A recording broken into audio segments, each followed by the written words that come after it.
We got people worldwide protesting against the Israeli government and their genocide.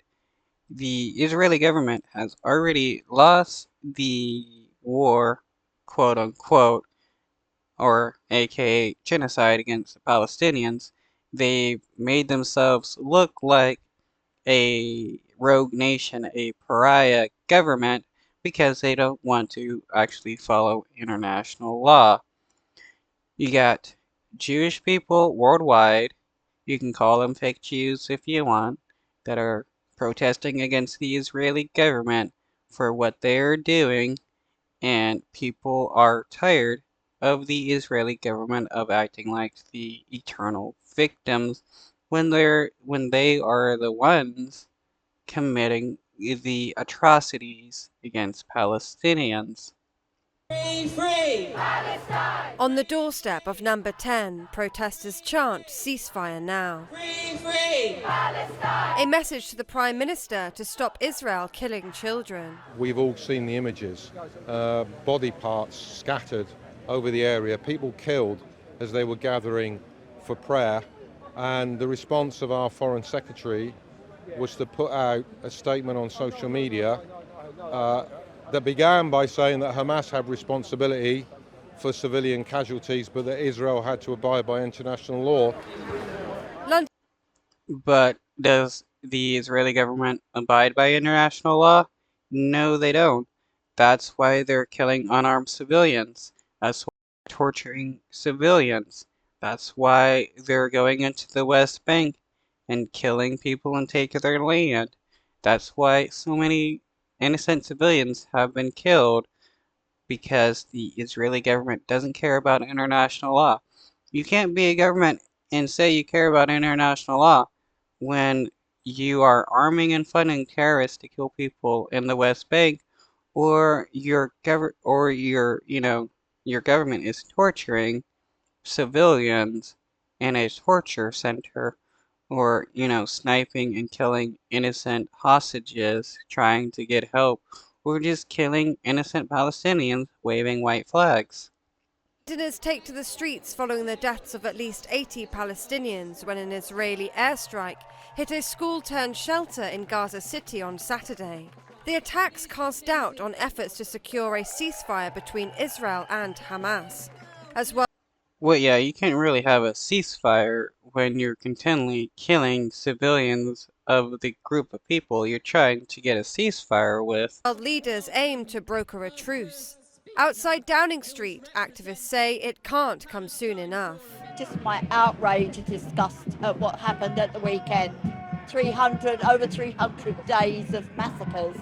And still our government speaks out and doesn't do anything to stop it. Israel is continuing to deliberately target Palestinian children, schools, hospitals, and I'm here with my children, 3 of my grandchildren, and we're here to make a stand. Enough is enough.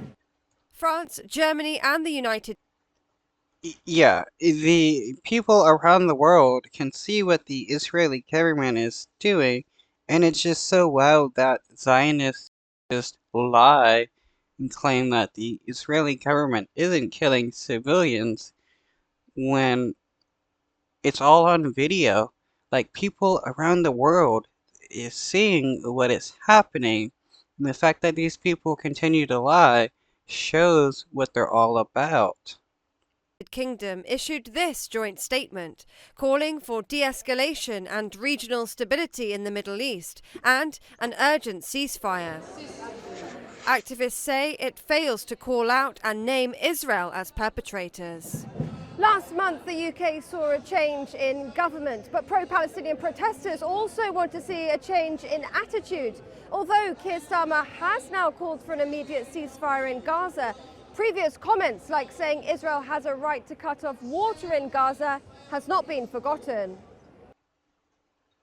People think the Israeli government has the right to starve and dehydrate people, innocent civilians that may not have you know, uh, any connection with the Hamas.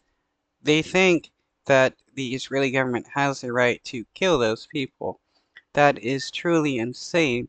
That's like saying Nazis had the right to shut off power, electricity, and food to Jewish people because Nazis thought they were the Jewish people were bad.